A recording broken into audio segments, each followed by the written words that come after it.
என்ன கிஃப்ட்லாம் கிடச்சிது அப்படின்னு பார்க்கலாமா? இது வந்து ஒரு 50 நம்பருக்கு கிஃப்ட் கிடச்சிது. என் பையனுக்கு கிடச்சிது. மில்டனோட டிஃபன் செட் தான் இருந்துச்சு. அது வந்து ஒரு பம்பர் ப்ரைஸ். அண்ட் இந்த கர்ச்சீஃப் வந்து பாப்பாவுக்கு கிடச்சிது. அண்ட் வந்து எனக்கு வந்து ஒரு பிளேட் கிடச்சிருந்துச்சு. Ceramic plate. அதுக்கு முன்னாடி இது வந்து என்னோடய ஹஸ்பண்ட்க்கும் என்னோடய அப்பாவுக்கும் கிடச்சிது. இந்த பவுல் வந்து இது வந்து கொஞ்சம் பிளாஸ்டிக் மாதிரி இருந்துச்சு. இந்த செராமிக் வந்து எனக்கு கிடச்சிது. செராமிக் பிளேட் இது. ஸோ ரொம்ப சூப்பராக இருந்துச்சு. நல்லா வெயிட்டாக இருந்துச்சு. அதுதான். அண்ட் வந்து எல்லா பிள்ளைகளும் வந்து டான்ஸ் பண்ணிகிட்டு இருந்தாங்க கிஃப்ட் எல்லாம் வாங்கிட்டு.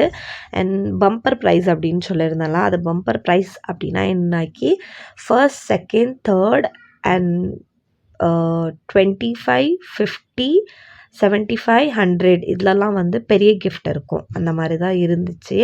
இந்த நம்பர்ஸ்லலாம் வந்து பெரிய கிஃப்ட் இருக்கும். வேறு எல்லாத்துலேயும் வந்து கொஞ்சம் ஈக்குவலாக அந்த மாதிரி கிஃப்ட் இருக்கும். அதில் தான் என் பையனுக்கு 50 நம்பருக்கு பம்பர் ப்ரைஸ் அடிச்சிது. அதில் அவன் செம்ம ஹாப்பியாக இருந்தான். ஏன்னா எல்லாருமே கிளாப் பண்ணதும் அவனுக்கு வந்து அந்த கிஃப்ட்டு பெருசாக இருந்தது தெரியல அவனுக்கு. அது வந்து எல்லோரும் கிளாப் பண்ணதும் ஓகே, இது நம்மளுக்கு வந்து ஸ்பெஷல் கிடச்சிருக்கு அப்படின்னு நினச்சிட்டு அவன் எக்ஸைட்டடாக இருந்தான். அதுக்கப்புறம் தான் அது என்ன கிஃப்ட்டுன்னே அவன் பார்த்து, ஆச்சா இந்த கிஃப்டா அப்படின்னு சொல்லிட்டு அவன் இது பண்ணிகிட்டு இருந்தான். அதுக்கப்புறம் அவன் ஜாலியாக இருந்தான். அவனுக்கு பெரிய கிஃப்ட் கிடச்சதில்ல. அப்புறமா வந்து எல்லா பிள்ளைகளும் வந்து ஜாலியாக இது பண்ணிகிட்டு இருந்தாங்க. டான்ஸ் ஆடிட்டு ஃபன் பண்ணிகிட்டு இருந்தாங்க. சண்டே ஸ்கூல் பிள்ளைகள் எல்லாருமே அண்ட் டீச்சர்ஸுமே எல்லாருமே. அண்ட் வந்து டான்ஸ் ப்ரோக்ராம் அப்படின்னாலே வந்து குட்டி பிள்ளைகளுக்கு அவ்வளோ பிடிக்கும். ஸோ அதுதான் எங்கள் சர்ச்சில் எல்லாருமே ரொம்ப ஃபன் பண்ணிகிட்டு இருந்தாங்க. என் பாப்பா பாருங்கள் ஓடிக்கிட்டே இருந்தா. அவளையும் ஓரளவு எல்லாருமே மேனேஜ் பண்ணிக்கிடுவாங்க. ஏன்னா எதுவும் லைட்டிங்ஸ்லாம் போய் இழுத்துடக்கூடாது. இழுத்துட்டு இருப்பா. ஏதாச்சும் பிள்ளைகளுக்கு ஒன்றும் தெரியாதுல. ஸோ அதான் பண்ணிகிட்டு இருந்தாங்க.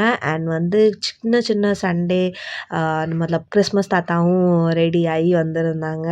அப்புறமா இது வந்து சண்டே கிளாஸ் கிஃப்ட்டு.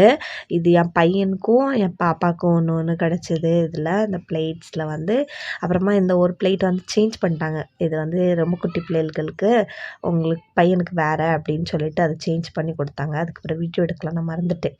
அதுக்கப்புறம் வந்து அது வந்து கலர் பாக்ஸ் தான் இருந்துச்சு. பையனுக்கு கலர் பாக்ஸ் இருந்துச்சு. நல்லா பெரிய கலர் இருந்துச்சு கலரிங். அதுவுமே அவன் ஹாப்பி ஆகிட்டான்.